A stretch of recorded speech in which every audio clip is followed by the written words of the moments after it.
বিশ্বনবী সাল্লাল্লাহু আলাইহি ওয়াসাল্লামকে মহব্বত করার 4 নাম্বার গুণ হলো, আমার নবী ইন্টারন্যাশনাল ইনসাফওয়ালা মানুষ ছিলেন। বুখারীর বর্ণনায় আনাস রাদিয়াল্লাহু তাআলা আনহু থেকে বর্ণনায় আনাস রাদিয়াল্লাহু তাআলা আনহু তিনি বলেন, ছোটবেলায় আমি নবীর সঙ্গে 10 বছর একসাথে চলাফেরা করেছি, একসাথে বন্ধুসুলভ চলাফেরা করেছি। আমি ছোট ছিলাম, নবী আমাকে যদি কোনো অর্ডার দিত, না করতে পারলেও কখনো আমাকে ধমক দিত না। সুবহানাল্লাহ। একটা কাজ আমাকে দেয় নাই, আমি এটা ভুলে করে ফেলেছি, নবী আমাকে কোনোদিন ধমক দেয় নাই। আমার নবী সেই রকম চরিত্রওয়ালা মানুষ ছিলেন। আর আপনার কাজ কি আর আমার কাজ কি? আপনাকে মানুষ যদি কোনো কথা বলে ঠাস করে একটা গালি মাইরা দেন। আপনাকে যদি মানুষ কোনো কারণে দেখতে না পারে, আপনি মানুষটাকে গালি মারেন। এটা তো নবীর উম্মতের আদর্শ হওয়ার কথা ছিল না। কি ছিল? সব ক্ষেত্রে নবী মানুষদেরকে মাফ করে দিতেন। সুবহানাল্লাহ। রাসূল সাল্লাল্লাহু আলাইহি ওয়াসাল্লামের জামানায় ফিতনা লেগে গেছে, মক্কার মধ্যে ফিতনা লেগে গেছে যে হযরত সুয়াদের কালো পাথর কে রাখবে। এলাকার সমস্ত গোত্রের মানুষগুলি চিন্তা করতেছেন, আমি রাখবো, আমি রাখবো, আমি রাখবো। রাসূল চিন্তা করলেন, যদি একজন নেতা দিয়ে রাখানো হয়, পরের দিন সারা পৃথিবীতে, সারা দেশের মধ্যে দাঙ্গা হাঙ্গামা লেগে যাবে। রাসূল সাল্লাল্লাহু আলাইহি ওয়াসাল্লাম কেমন উন্নত মানের ইনসাফওয়ালা ছিলেন। রাসূল সাল্লাল্লাহু আলাইহি ওয়াসাল্লাম একটা চাদরের মধ্যে এই পাথরটাকে রেখে সমস্ত নেতাদেরকে ধরায় একসাথে কাবা করে পাথর রাখছেন। সুবহানাল্লাহ। বিশ্ব নবী সাল্লাল্লাহু আলাইহি ওয়াসাল্লাম কেমন মানুষ ছিলেন, কেমন একজন নবী ছিলেন শোনেন। আমার নবী এমন একজন নবী ছিলেন, কারোর উপর জুলুম করেন নাই। আমার নবী এমন একজন নবী ছিলেন, কারোর উপর কোনো জুলুম করেন নাই, জুলুম করলে জুলুম করতে দেন নাই। আমার নবীর সামনে যদি কোনো জুলুম করতো, আমার নবী সেটাকে আরো উন্নতভাবে মানুষদের মধ্যে মীমাংসা কইরা দিত। আপনি একটু চিন্তা করেন, আপনার এলাকার মানুষদের সঙ্গে যদি অন্য এলাকার দ্বন্দ্ব লেগে যায়, আপনার এলাকার ভাইয়ের সঙ্গে যদি অন্য এলাকার ভাইয়ের দ্বন্দ্ব লেগে যায়, আপনি নবীর উম্মত হিসাবে দরকার ছিল থার্ড পারসন হিসাবে আপনি তাদের মধ্যে মিলায়া দেওয়া। দেখুন, আপনি আমাদের সমাজের মানুষ মিলাবে দূরের কথা, পারলে আর একটু কেরাসিন লাগায় আগুন ধরায় দেয়, এমন আছে না নাই? দরকার ছিল খৈয়াছড়ার মানুষের সাথে ওই মিরসরাই সদরের মানুষ ঝগড়া লাগছে, আপনি মধ্যখানে দাঁড়ায় এটা মিলায়া দেন। কিন্তু আপনি কি করেন? থার্ড পারসন হিসাবে এখানে আরো 1 কেজি কেরাসিন ঢেলে দিতেছেন। আপনি কিভাবে জান্নাতে যাবেন বলেন? আল্লাহ তাআলা সূরাতুল হুজুরাত নাজিল করে মানুষদেরকে বলেছেন, যখন মুমিনদের মধ্যে দ্বন্দ্ব লেগে যায়, থার্ড পারসন হিসাবে তোমরা এটা সমাধান করে দাও। আর আমরা কি করি? আমাদের তো দরবার, সারাদিন যত জাতের দরবার আছে সব আমরা লাগাই। রাসূল সাল্লাল্লাহু আলাইহি ওয়াসাল্লামকে মহব্বত করার 5 নাম্বার স্পেশাল কারণ হচ্ছে, রাসূল সাল্লাল্লাহু আলাইহি ওয়াসাল্লামের জীবনীটা এমন ফ্যান্টাস্টিক জীবনী, এমন অত্যাধুনিক জীবনী, যেই জীবনে কোনো ইহুদি খ্রিস্টান পড়লেও তারা ইসলামের ছায়াতলে চলে এসেছেন। সুবহানাল্লাহ।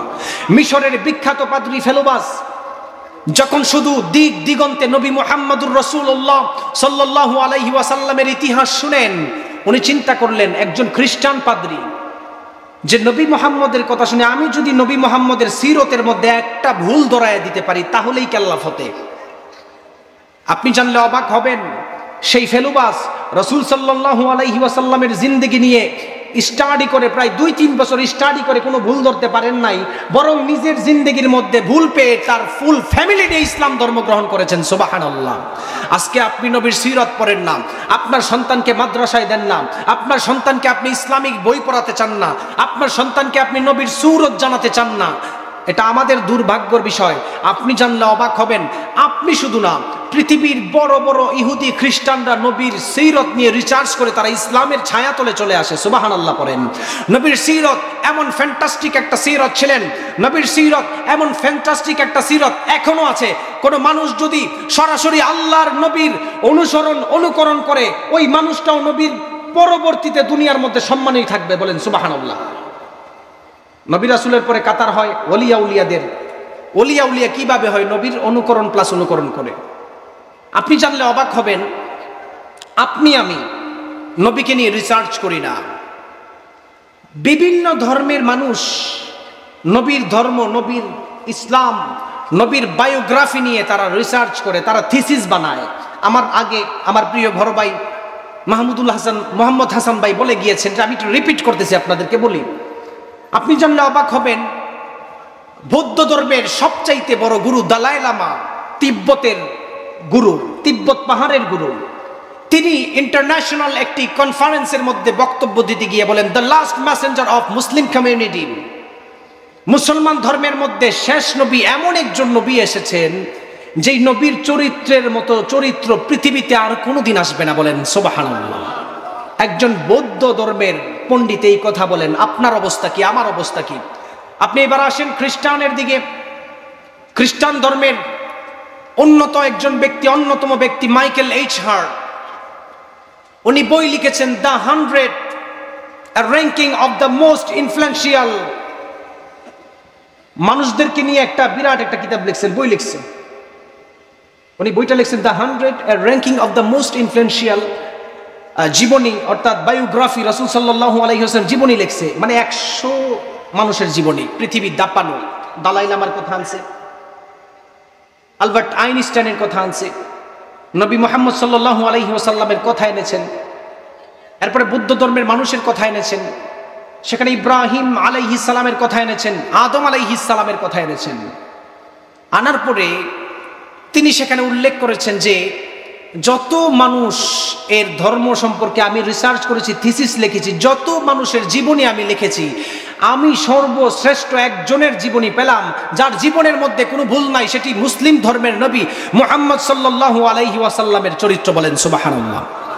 আপনি হিন্দু ধর্মের দিকে তাকান, মহাত্মা গান্ধী, ব্রিটিশ খেদাওয়ের আন্দোলনের পুরোধা, উনি শুধু বিভিন্ন জায়গায় নবী মুহাম্মদ সাল্লাল্লাহু আলাইহি ওয়াসাল্লামের কথা শুনে উনি চিন্তা করেন রাসূলকে বোমাবাজ বলে গালি দেয়। আমাদের সমাজের কিছু মানুষ আছে দেখবেন নবীকে গালি দেয়, এরকম আছে না নাই? হিন্দু ধর্মের বাইরা চিন্তা করে যে রাসূল সাল্লাল্লাহু আলাইহি ওয়াসাল্লাম মনে হয় জঙ্গিগিরি করতে দুনিয়াতে আসছে। আপনি জানলে অবাক হবেন, পুরাতন বিজ্ঞানের অভিভাবক হচ্ছে অ্যারিস্টটল, আধুনিক বিজ্ঞানের অভিভাবক হচ্ছে আলবার্ট আইনস্টাইন। আপনি জানলে অবাক হবেন, এই পৃথিবীতে যত ক্ষেপণাস্ত্র, যত মিসাইল, যত ভয়ঙ্কর বোমা আছে, অ্যাটম বোমা, এই আলবার্ট আইনস্টাইনের তত্ত্ব থেকে বানাইছে, নবীর কোনো তত্ত্ব থেকে না। অথচ এটাকে চাপায়া দেয় নবী মুহাম্মদ সাল্লাল্লাহু আলাইহি ওয়াসাল্লামের পুরা জাতি একটা জঙ্গি বলে চাপায়া দেয় ব্রিটিশরা। হিন্দু ধর্মের মহাত্মা গান্ধী এই কথাটার রিপিটে কথা বলেছেন যে আমি তো শুনতাম মুসলিম ধর্মের মানুষ জঙ্গি হয়, নবী মুহাম্মদ জঙ্গি হবে, আমি তার সিরত পড়ে দেখলাম সে খ্রিস্টানের বিরুদ্ধে নয়, সেই কোনো হিন্দুদের বিরুদ্ধে নয়, সে এমন একজন মানব পুরা জাতিকে হেদায়েতের পথ দেখানোওয়ালা মানুষ। সুবহানাল্লাহ বলেন। আল্লাহ রাব্বুল আলামিন কোরআন নাজিল করার মাধ্যমে দুনিয়ার মানুষদেরকে জানালেন, আমি আল্লাহ কোরআন নাজিল করার মাধ্যমে মানুষদেরকে হেদায়েতের গাইডলাইন দিয়েছি, নবী প্রেরণ করেছি। যেই মানুষগুলি কোরআন পাওয়ার পরে কোরআনকে মানে নাই, কোরআনকে জানে নাই, যেই মানুষগুলি দুনিয়ার মধ্যে নবীকে পাওয়ার পরে নবীকে মানে নাই, নবীকে জানে নাই, আল্লাহ রাব্বুল আলামিন ওই মানুষদেরকে দুনিয়া এবং আখিরাতের মধ্যে 3টা শাস্তি দিবেন। বলেন কয়টা? যেই মানুষ নবীর আদর্শে অনুকরণ করে নাই, নবীর উপর কোরআন নাজিল হয়েছে, খুলুকে আযীম কোরআন, এই কোরআন মানে নাই, কয়টা শাস্তি দিবে? আরো জোরে বলেন। 3টা। 1 নাম্বার, ওই মানুষটা দুনিয়ার মধ্যে কখনো সুখ শান্তি পাবে না। ওই মানুষটা দুনিয়াতে যতদিন বাঁচবে সুখ শান্তি পাওয়া তো দূরের কথা, তার জিন্দেগিতে কোনো শান্তিই থাকবে না। আপনি বলতে পারেন হুজুর, আমরা তো দুনিয়াতে দেখি যারা কোরআন মানে ঠিক মতো 3 বেলা কোরআন পড়ে মসজিদে নামাজ পড়ায়, তারাই সবচাইতে কষ্ট করে। দুনিয়াতে মুসলমানরা সবচাইতে বেশি কষ্ট করে, কিন্তু ইহুদিরা কোরআন বিরোধিতা করার পরে সবচাইতে দামি থাকে। আপনি তো এটা বলতে পারেন। আপনি জানলে অবাক হবেন, মুফাসসিরিন কেরাম এটার ব্যাখ্যা সুন্দর করে তুলে ধরেছেন। ওই মানুষটার ভিতরে নবীর মহব্বত, ঈমান না থাকার কারণে তার ভিতরে শান্তি থাকবে না। আল্লাহ রাব্বুল আলামিন কোরআনুল কারীমের 20 নম্বর সূরা সূরাতুত তাহা এর 124 থেকে 26 নম্বর আয়াতে জানালেন, ওয়া মান আ'রাদা আন যিকরি ফাইন্না লাহু মাঈশাতান দানকা ওয়া নাহশুরুহু ইয়াওমাল কিয়ামাতি আ'মা ক্বালা রাব্বি লিমা হাশারতানি أعمى وقد كنت بصيرا قال كذلك أتتك آياتنا فنسيتها وكذلك اليوم تنسى আল্লাহ রাব্বুল আলামিন এই আয়াতের মধ্যে দুনিয়ার মানুষদেরকে জানালেন ওয়ামান আরাদা আন যিকরি ফাইন্না লাহু মাঈশাতান দনকা এর ব্যাখ্যায় মুফাসসিরিনে কেরাম দুইটা ব্যাখ্যা করেন। আপনি যদি তাফসীরে ইবনে কাসির খুলে দেখেন সেখানে ব্যাখ্যা পাবেন, ইমাম ফখরুদ্দিন রাজি রাহমাতুল্লাহ আলাইহির তাফসীর খুলে দেখেন সেখানে দুইটা ব্যাখ্যা পাবেন। মাঈশাতান দনকা এর ব্যাখ্যায় মুফাসসিরিনে কেরাম দুনিয়ার মানুষদেরকে জানালো যেই মানুষগুলি দুনিয়ার মধ্যে কোরআন পাওয়ার পরে কোরআনকে মানে নাই, কোরআনকে জানে নাই, নবী আসার পরে নবীর আদর্শকে গ্রহণ করে নাই, ওই মানুষটা দুনিয়ার মধ্যে কখনো সুখ শান্তি পাবে না। দ্বিতীয় নাম্বার মাঈশাতান দনকা এর ব্যাখ্যায় মুফাসসিরিনে কেরাম মানুষদেরকে জানালেন ওই মানুষটা যখন দুনিয়া থেকে ত্যাগ করবে মানুষটার কবরটাকে সঙ্গে সঙ্গে সংকীর্ণ করে ফেলবেন, নাউজুবিল্লাহ। সেই মানুষগুলি সেদিন আমার আল্লাহকে বলবেন, আল্লাহ ওগো আল্লাহ দুনিয়ার মধ্যে আপনি আমাদেরকে চোখ দিয়েছিলেন। তৃতীয় নাম্বার শাস্তি সম্পর্কে রব্বুল আলামিন দুনিয়ার মানুষদেরকে জানালেন ওয়া নাহশুরুহু ইয়াউমাল কিয়ামাতি আ'মা। সেই মানুষদেরকে তৃতীয় নাম্বার শাস্তি হিসাবে আল্লাহ তাআলা হাসরের ময়দানে অন্ধ অবস্থায় তুলবেন, নাউজুবিল্লাহ। সেই মানুষগুলি সেদিন আমার আল্লাহকে বলবেন, ওগো আল্লাহ দুনিয়ার মধ্যে আমার তো হাত ছিল, আমার চোখ ছিল, দুনিয়ার মধ্যে আমার পা ছিল, কেন আপনি আমাকে চোখ থাকা অবস্থায় হাসরের ময়দানে অন্ধ অবস্থায় তুললেন? রব্বুল আলামিন সেই কথাটাই সূরাতুত তাহা এর 125 নম্বর আয়াতে জানালেন, ক্বালা রাব্বি লিমা হাশারতানি আ'মা ওয়া ক্বাদ কুনতু বাসীরা। মানুষগুলি বলবেন, ওগো আল্লাহ দুনিয়ার মধ্যে চোখ থাকার পরে কেন অন্ধ অবস্থায় তুললেন? সেই মানুষদেরকে সেদিন আমার রব জবাব দিয়ে জানাবেন, ক্বালা কাযালিকা আতাতকা আয়াতুনা ফানাসিতাহা ওয়া কাযালিকাল ইয়াউমা তুনসা। দুনিয়ার মধ্যে তোমাদের কাছে কোরআন গিয়েছিল, দুনিয়ার মধ্যে তোমাদের কাছে নবী রাসূলরা গিয়েছিল, দুনিয়ার মধ্যে কোরআনের হক কথাগুলি তোমাদের সামনে নবীর ওয়ারিস উলামায়ে কেরামরা বলেছিল, তোমরা তাদেরকে মানো নাই, এই জন্য আল্লাহ তাদেরকে হাসরের ময়দানে অন্ধ অবস্থায় তুলবেন, নাউজুবিল্লাহ। কোরআন না মানার কারণে, নবী না মানার কারণে তিনটা শাস্তি। এক, দুনিয়াতে শান্তি নাই, লাঞ্ছনা। দ্বিতীয় নাম্বার কবর সংকীর্ণ। তৃতীয় নাম্বার আল্লাহ তাআলা সেদিন ঘোষণা করবেন তাদেরকে অন্ধ অবস্থায় তুলো। আপনাদেরকে দুনিয়ার একটা প্রমাণ দেই, শুনেন, শুনলে অবাক হবেন। আমার কথা বুঝতেছেন আপনারা? আপনি একটু ধৈর্য সহকারে শুনেন, আপনার ফায়দা হবে। দুনিয়ার একটা উদাহরণ দেই। ইমাম ফখরুদ্দিন রাজি রহমতুল্লাহ আলাইহি বলেন, নবী পাওয়ার পরে যারা দুনিয়াতে নবী মানে নাই, কোরআন পাওয়ার পরে যারা দুনিয়াতে কোরআন মানে নাই, হাসরের ময়দানে তো অন্ধ অবস্থায় তুলবেন, আল্লাহ তাআলা তাদেরকে দুনিয়াতেও বেজ্জতি করবেন। এর উদাহরণ আপনাদেরকে দেই। গত 3 মাস কি 2 মাস আগের কথা, আমাদের দেশ থেকে একটা দল ক্ষমতাহীন হয়ে গিয়েছে, ক্ষমতা নাই। তাদের একজন উপদেষ্টার নাম হচ্ছে সালমান এফ রহমান। সারা বাংলাদেশের সবচাইতে ধনী মানুষ, বেক্সিমকো কোম্পানির মালিক, ওষুধ কোম্পানির মালিক, কয়েকটা কোম্পানি আছে। এই সালমান এফ রহমান গত বছর একটি বক্তব্য দেখেছিলাম, উনি কোনো একটি ওয়াজ মাহফিলের প্যান্ডেলের মধ্যে দাঁড়ায় বক্তব্য দিচ্ছেন যে আমি রাসূলের সহিহ হাদিসগুলা মানি, কিছু হাদিস মানি, কিছু মানি না, কোরআনের কিছু মানি, কিছু মানি না, অর্থাৎ কোরআন নিয়েও আমার সমস্যা আছে। নাউজুবিল্লাহ বলেন। ব্যক্তিটা বলেছেন কোরআন কিছু মানি, কোরআন নিয়ে কিছু সন্দেহ আছে। দেখুন, ইমাম ফখরুদ্দিন রাজি রহমতুল্লাহ আলাইহি বলেন, যেই মানুষগুলি দুনিয়ার মধ্যে কোরআন পাওয়ার পরে কোরআন মানে নাই, এক তো দুনিয়াতে শান্তি থাকবে না, হাসরের ময়দানে অন্ধ অবস্থায় তুলবে। আবার যেই মানুষগুলি দুনিয়ার মধ্যে কোরআনকে অবমাননা করে, মানুষদেরকে জুতার বাড়ি দিয়ে ক্ষমতা থেকে নামাইতে দেরি হয় না, ঠিক কিনা বলেন? এই সালমান এফ রহমান 1 নাম্বার প্রমাণ। বলছে মাত্র 1 বছর আগে আমি কোরআন হালকা পাতলা মানি না। বেজ্জতি কি হয়েছে? টাকার কোনো দাম আছে? লঙ্গি পইরাও বর্ডার পার হতে পারে নাই কোরআনকে না মানার কারণে। আপনি পৃথিবীর যেই কোনো দিকে তাকান, আপনি দেখবেন যেই মানুষ কোরআন মানে ওই জাতির উপরে আল্লাহ তাআলা রহমত নাজিল করেন। বিশ্বনবী সাল্লাল্লাহু আলাইহি ওয়াসাল্লামকে মহব্বত করার 6 নাম্বার কারণ হলো আল্লাহর নবীর আদর্শ এমন উন্নত মানের আদর্শ, আল্লাহর নবীর আদর্শ এমন ফ্যান্টাস্টিক আদর্শ, যেই মানুষগুলি আল্লাহর নবীর আদর্শ মানে এক তো পুরা জিন্দেগির গুনাহ মাফ হয়ে যায়।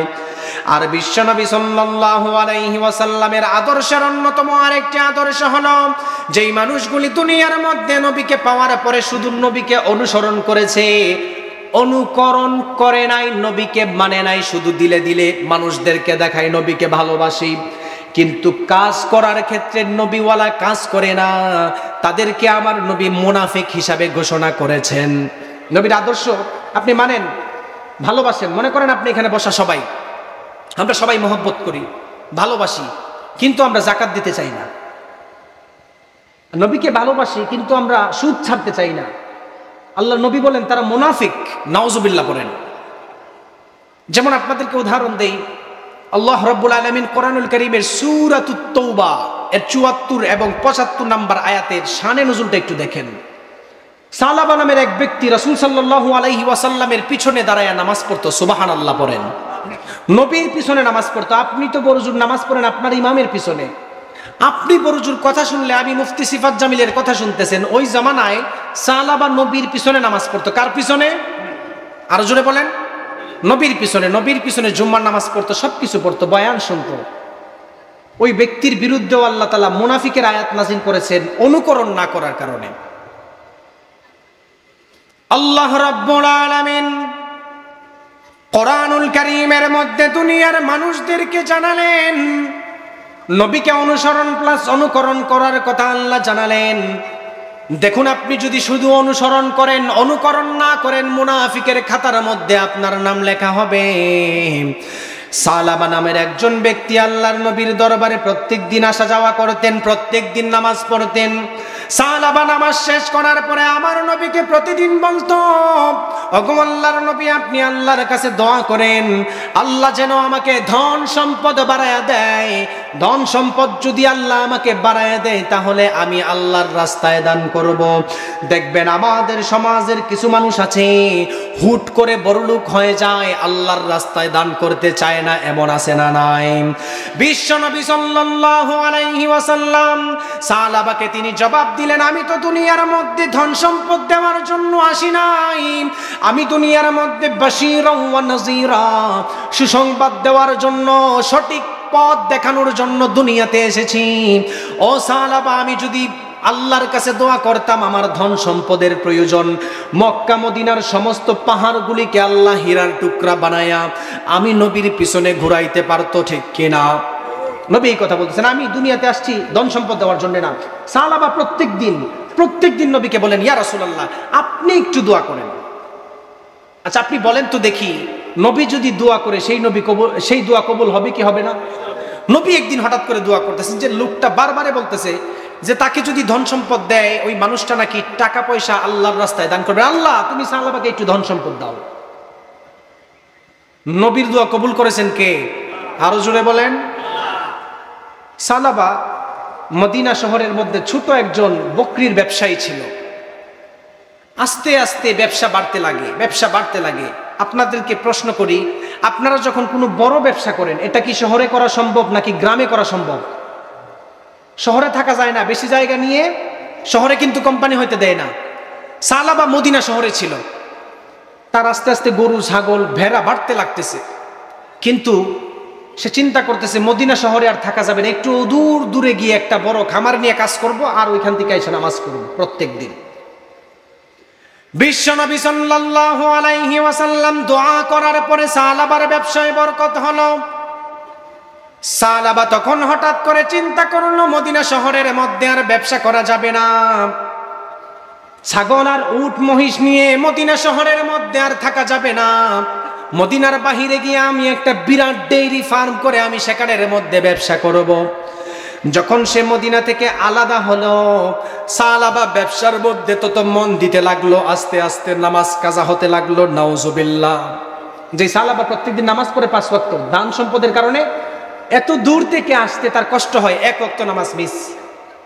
1 বছর যাওয়ার পরে সালাবার ধন সম্পদ অঢেল পরিমাণ হয়ে গেছে। যেই সালাবা প্রতি সপ্তাহ নবীর পিছনে দাঁড়ায় নামাজ, জুমার নামাজ পড়তো, সেই সালাবা ধন সম্পদের কারণে নবীর পিছনে জুমার নামাজটাও পড়তে পারে নাই। নাউজুবিল্লাহ। বিশ্ব নবী সাল্লাল্লাহু আলাইহি ওয়াসাল্লাম একদিন সাহাবীদেরকে প্রশ্ন করে বলল, সালাবা কোথায়? আল্লাহর নবীর সাহাবীরা আমার নবীকে বলল, গো আল্লাহর নবী, সালাবা তো প্রথম দিক দিয়ে 5 ওয়াক্ত নামাজ আপনার পিছনে জামাতের সহিত আদায় করত। ধন সম্পদ বাড়ার কারণে আর সে দূর থেকে মদিনায় আসতে নামাজ পড়তে পারে না। এখন আমরা শুনেছি সে নাকি জুমার নামাজও মিস করে ফেলে। নাউজুবিল্লাহ। আল্লাহর নবী এই কথা শোনার পরে তখন তিনি কষ্ট পেলেন। আল্লাহর নবী কষ্ট পাওয়ার পরে আল্লাহ রাজি খুশি হন নাই। আল্লাহ তাআলা তখন আয়াত নাজিল করলো, গো আল্লাহর নবী, যাদের কাছে টাকা পয়সা আছে আপনি তাদের থেকে এখন যাকাত নেওয়া শুরু করেন। দেখুন আল্লাহ তাআলা যে আপনাকে ধন সম্পদ দিয়েছেন পরীক্ষা করার জন্য। টাকা পয়সা থাকলে আপনি ভাববেন না আপনি দুনিয়ার মধ্যে সফলতা অর্জন করেছেন। মনে রাখবেন, ধন সম্পদ যেই ধন সম্পদ, যেই টাকা পয়সা আপনাকে মসজিদ মুখী করে সেই ধন সম্পদ আল্লাহর রহমত, আর যেই সম্পদ আপনাকে মসজিদ থেকে দূরে নিয়ে যায় সেই ধন সম্পদ আল্লাহর গজব। ঠিক কিনা? সালাবার কথা শোনার পরে নবী কষ্ট পাইছে। নবী কষ্ট পাইছে মানে আল্লাহ কষ্ট পাইছে। আল্লাহ হঠাৎ করে আয়াত নাজিল করছে, আপনি মুসলমানদের থেকে তাড়াতাড়ি যাকাত নেন।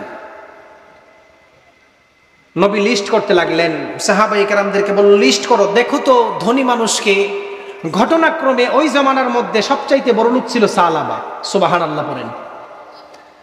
রাসূল সাল্লাল্লাহু আলাইহি ওয়াসাল্লামের দূত সালাবার কাছে রাসূলের চিঠিটা দিলেন। দেওয়ার পরে বললেন, রাসূল সাল্লাল্লাহু আলাইহি ওয়াসাল্লাম আপনাকে যাকাত দেওয়ার কথা বলেছেন, আপনি যাকাত দেন। আপনি দেখেন সেই নিমুখ খারাম কি জবাব দিয়েছিল। গত কয়েক বছর আগে ও নিজে ঠিক মতো খাবার দাবার পেত না, নবীর দুয়ার কারণে তার ব্যবসা বড় হয়েছে। সে সাহাবীকে উত্তর দিয়ে বলল, আমি কি নবীর কাছে জিজিয়া দিয়ে থাকবো? আমি আমার মন মতো চাইলে যাকাত দিব আর না চাইলে না দিব। নাউজুবিল্লাহ পড়েন। বিশ্ব নবীর সাহাবীরা নবীর দরবারে হাজির হয়ে গেল। আমার নবীকে বলল, গো আল্লাহর নবী, আমরা বিভিন্ন গোত্রের মধ্যে যাকাত নেওয়ার কথা বলেছি, যাকাত দেওয়ার জন্য তারা রাজি হয়েছে। ওগো আল্লাহর নবী, আপনার বিখ্যাত মানুষ সালাবার কাছে যখন আমি গেলাম, আমি যখন যাকাতের লিস্ট তার কাছে ধরায় দিলাম, সে উল্টা কটাক্ষ করে কথা বলেছে। আল্লাহ তাআলা সঙ্গে সঙ্গে আয়াত নাজিল করেছেন, ওগো আল্লাহর নবী, যেই মানুষগুলি শুধু আপনাকে অনুসরণ করে অনুকরণ করে না তারা মুনাফিক। অর্থাৎ সালাবার নামে মুনাফিক নামে আয়াত নাজিল হয়েছে। এই আয়াত নাজিল হওয়ার পরে নবী তিনি আর কোনো কথা বলেন না। সালাবার মামা সেই মজলিসের মধ্যে ছিলেন। সালাবার মামা সেই মজলিসে থাকার পরে চিন্তা করলো, আমার ভাগনার বিরুদ্ধে আয়াত নাজিল হয়েছে, তাড়াতাড়ি ভাগনাকে নবীর দরবারে আনার দরকার। আপনার এলাকায় যদি এই মুহূর্তে দেখেন, বর্তমান যে প্রেসিডেন্ট অন্তর্বর্তীকালীন সরকার, সেই সরকার যদি কোনো কারণে আপনার ভাতিজার উপর রাগ হয়, আপনি চাচা হিসাবে এটা মীমাংসা করতে চাইবেন না? আমার কথা আপনারা বুঝতেছেন না? চাইবেন না? ঠিক সালাবা মামা চিন্তা করলো যে সালাবার বিরুদ্ধে মুনাফিকের আয়াত নাজিল হয়েছে, তাড়াতাড়ি তাকে নবীর কাছে আইনা মাপ চাওয়াইতে হবে। সালাবার মামা রাতের বেলা সফর করে সালাবার কাছে চলে যায়, বলতেছেন, তাড়াতাড়ি যাও, তুমি তো নিমুখ খারাম, তোমার কাছে টাকা পয়সা ছিল না, নবীর দোয়ায় আজকে তুমি বড়লোক হওয়ার পরে, ধনী হওয়ার পরে যাকাত দিতে তুমি কৃপণতা করেছো, তাড়াতাড়ি নবীর কাছে যাও, ক্ষমা চাও, আল্লাহ মাফ করে কিনা দেখো। সালাবার মামা যখন সালাবাকে এই সংবাদটা দিলেন, সালাবা পরের দিন সকাল বেলায় নবীর দরবারে হাজির হয়ে যায়। আমার নবীর দরবারে হাজির হয়ে গেল, শত শত উট ছাগল নিয়ে আমার নবীর দরবারে মসজিদে নববীর মধ্যে হাজির হয়ে যায়। আল্লাহর নবী ফজর নামাজ পড়ার পরে সালাম ফিরানোর পরে ছাগল আর ভেড়ার চিৎকার শোনার পরে মনে মনে চিন্তা করতে লাগলেন, আমি তো কাফেরদের বিরুদ্ধে কোনো যুদ্ধের ঘোষণা দেই নাই। কাফেরদের বিরুদ্ধে যুদ্ধের ঘোষণা দিলে সাহাবায়ে কেরামরা যারা যুদ্ধ করতে যায় তাদেরকে কিছু ছাগল হাদিয়া দিত, খাবারের জন্য কিছু সোয়ারের জন্য হাদিয়া দিত। আল্লাহর নবী নামাজ শেষ করে চিন্তা করতে লাগলেন, এখন তো কোনো যুদ্ধ নয়, কে তো উট বকরি ছাগল নিয়ে আমার মসজিদে নববীর মধ্যে হাজির হলো। বিশ্ব নবী ফজরের সময় বের হয়ে তাকায় দেখো সালাবা, তাকায় দেখে সালাবা দাঁড়িয়ে আছে।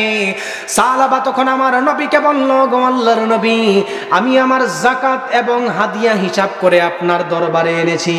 আমার নবী সেই হাদিয়া নেন নাই, বরং বলেছেন তোমার বিরুদ্ধে মুনাফিকের নামের আয়াত নাজিল হয়েছে, তোমার এই দান সদকা আর নেওয়া যাবে না।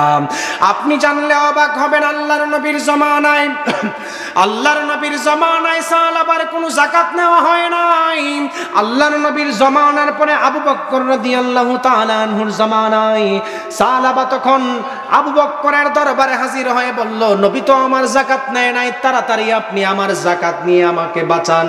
আবু বকর রাদিয়াল্লাহু তাআলা আনহু সাহাবাকে বলল, সাহাবা, যেই নবী তোমার যাকাত গ্রহণ করে নাই, আমি পরবর্তী খলিফা কিভাবে সেটা গ্রহণ করতে পারি? গ্রহণ করার চান্স নাই।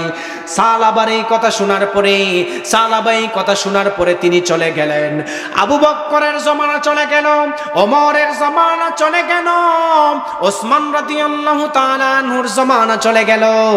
আপনি চিন্তা করে দেখেন, সমস্ত খলিফার জমানার মধ্যে সাহাবা টাকা পয়সা নিয়ে যাকাত নিয়ে তাদের কাছে হাজির হয়েছিল। আপনি চিন্তা করেন, যার বিরুদ্ধে আয়াত নাজিল হয়েছেন, বর্ণনায় আছে এই সাহাবা মুনাফিক অবস্থায় মারা গিয়েছেন। নাউজুবিল্লাহ। নবীকে মহব্বত করার 7 নাম্বার গুণ হচ্ছে, নবীরকে শুধু অনুসরণ করলে চলবে না, অনুকরণ করতে হবে। অনুসরণ করে সাহাবা কি হয়েছে? অনুসরণ করতে মহব্বত, কিন্তু অনুকরণ করলে সে কিন্তু মুনাফিক হইতো না। নবীকে মহব্বত করার সারা পৃথিবীতে 8 নম্বর অন্যতম কারণ হচ্ছে, নবীর সিরত মানলে দুনিয়াতেও ফায়দা, আখিরাতেও ফায়দা। সুবহানাল্লাহ বলেন। আমার কথা কি আপনাদের কাছে খারাপ লাগতেছে? আসলে আমি 3-4 দিন যাবত খুবই জার্নিতে আছি, কথা বলতে কষ্ট হয়, এজন্য বুঝাচ্ছি, একটু শোনেন। নবীর সিরত মানলে দুনিয়াতেও লাভ, আখিরাতেও লাভ। এর জ্বলন্ত প্রমাণ আধুনিক মেডিকেল সায়েন্স দিয়ে আপনাদেরকে দিয়ে যায়। বিশ্বনবী সাল্লাল্লাহু আলাইহি ওয়াসাল্লামের অন্যতম আদর্শ, অন্যতম সিরাত হচ্ছে 5 ওয়াক্ত নামাজ পড়া। কারণ রাসূল যখন দুনিয়াতে ত্যাগ করে তখন তিনি নামাজের কথা বলেছেন। সুবহানাল্লাহ পড়েন। অথচ আল্লাহর হাবিব সাল্লাল্লাহু আলাইহি ওয়াসাল্লাম বুখারীর হাদিসের মধ্যে বলেন, কোন উম্মত যদি 40 দিন, কয়দিন? আরো জোরে বলেন, আরো জোরে। 40 দিন 5 ওয়াক্ত নামাজ তাকবীরে উলার সহিত মসজিদে গিয়ে নামাজ পড়ে, আল্লাহর হাবিব সাল্লাল্লাহু আলাইহি ওয়াসাল্লাম ঘোষণা করেছেন, ওই উম্মতের থেকে বারাআতুম মিনান নিফাক, তার কলব থেকে আল্লাহ মুনাফিকি কেড়ে নেবেন। সুবহানাল্লাহ।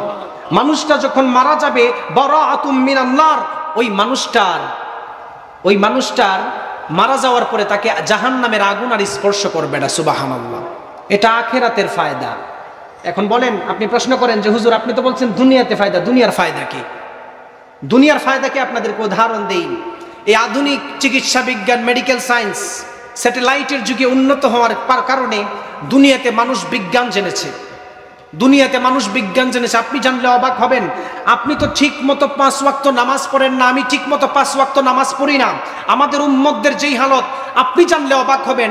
আপনার এই 5 ওয়াক্ত নামাজ নিয়ে সারা পৃথিবীতে যেই পরিমাণ চক্রান্ত হয়, আপনি এটা জানার পরে অবাক হয়ে থাকবেন।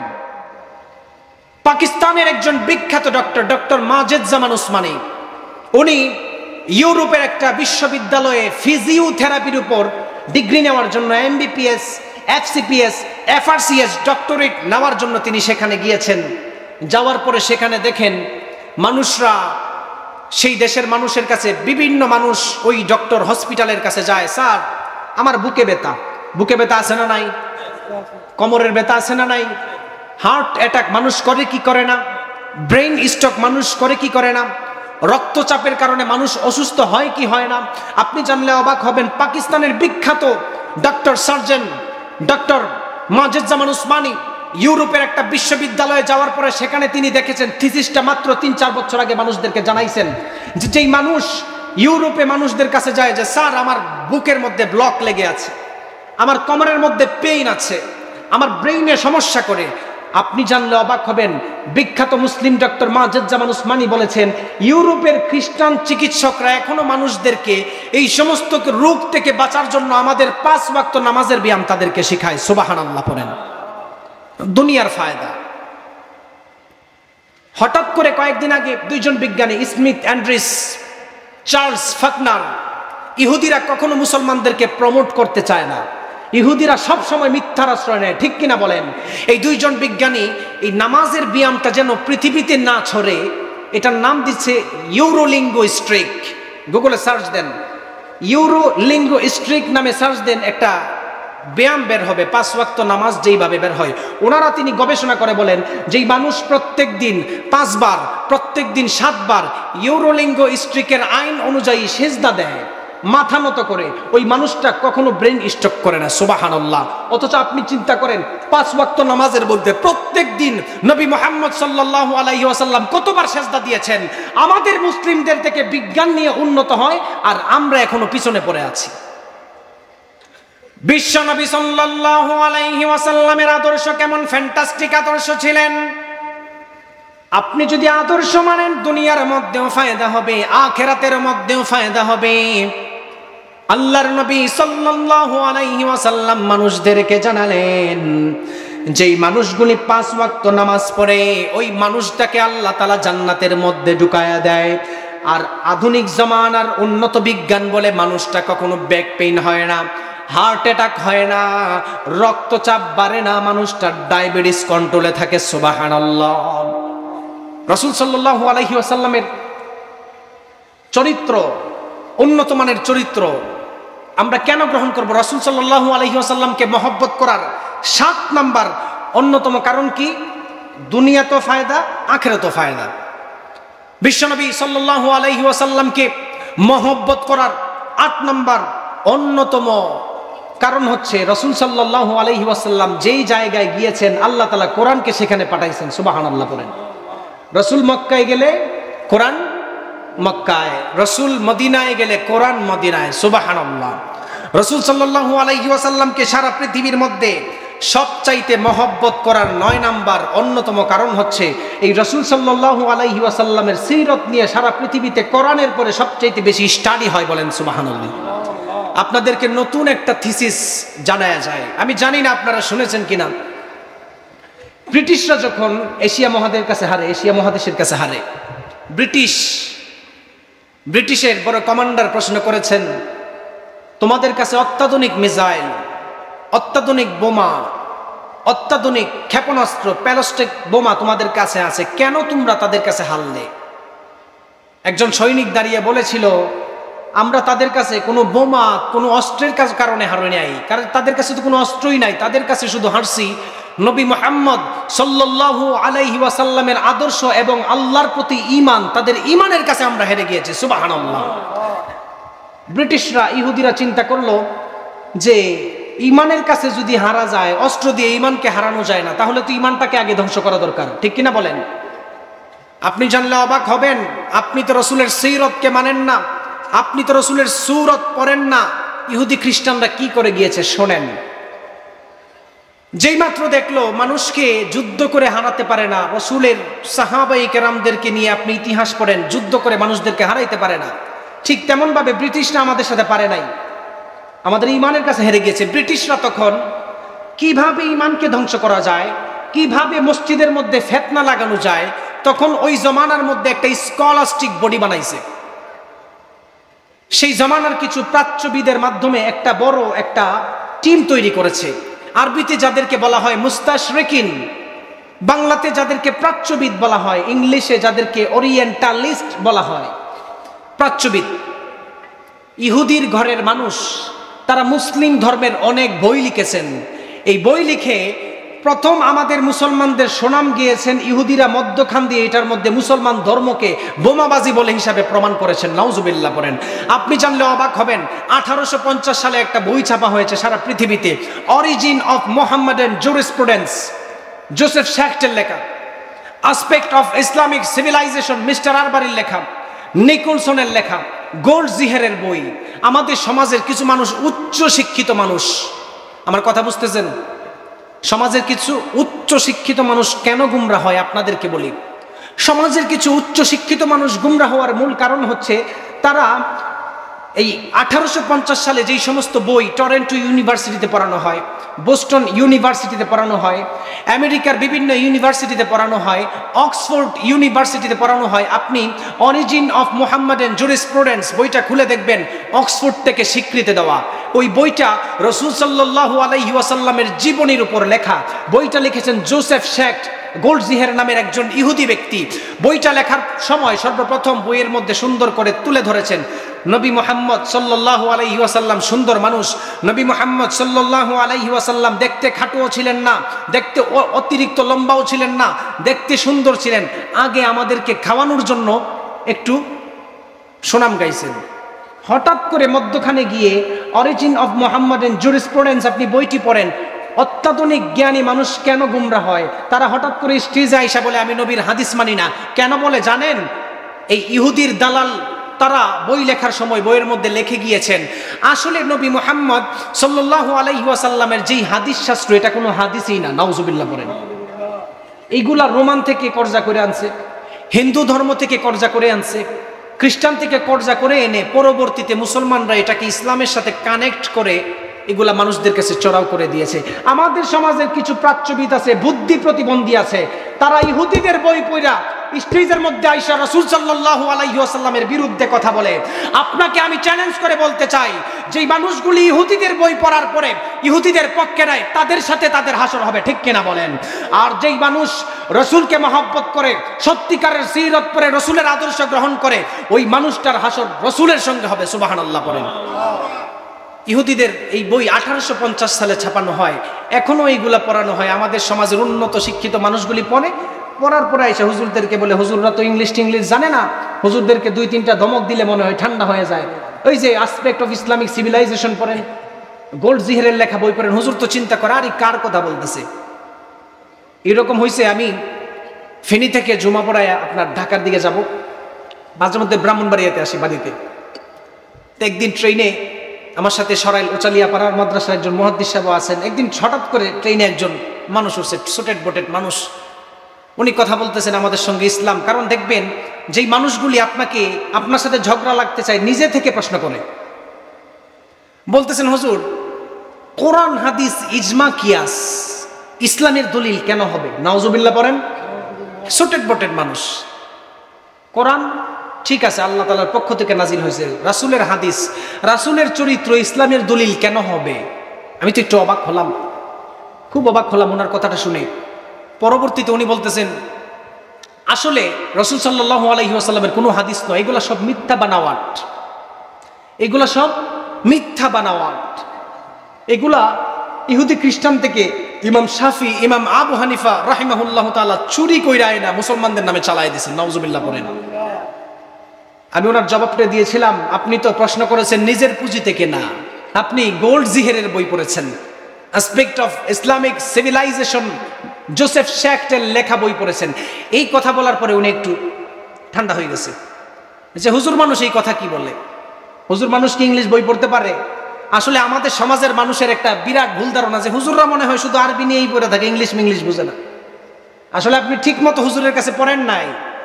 এই যেমন গত বছর বাংলাদেশের এক প্রান্তে তাফসীরুল কোরআন মাহফিলের মধ্যে একজন আলোচক মুফতি আরিফ বিন হাবিব সাহেব হাদিসের বয়ান দিচ্ছেন। আপনারা ইউটিউবে সার্চ দিলে পাবেন। আমি প্রমাণটা কেন দিচ্ছি, উন্নত মানের শিক্ষিত মানুষ কিভাবে গুমরা হয়। আরিফ বিন হাবিব সাহেব বক্তব্য দিচ্ছেন, বক্তব্য দেওয়ার পরে একজন শিক্ষিত মানুষ মাইক নিয়ে দাঁড়ায় বলতেছেন, এতক্ষণ এই স্টেজে নবীর নামে যত কথা হয়েছে সব মিথ্যা কথা বলা হয়েছে। নাউজুবিল্লাহ বলেন। দেখেন উনি ভদ্র মানুষ, চলে গিয়েছেন।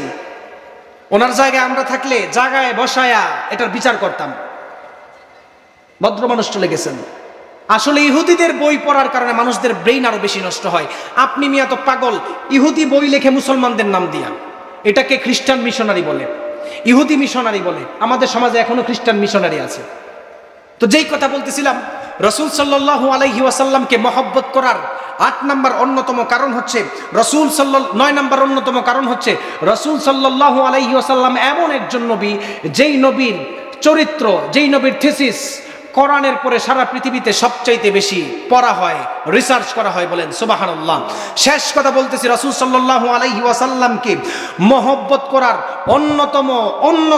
উন্নত মানের কারণ হচ্ছে রাসূল সাল্লাল্লাহু আলাইহি ওয়াসাল্লাম হাসরের ময়দানে উম্মতদের জন্য কাঁদবেন। সুবহানাল্লাহ।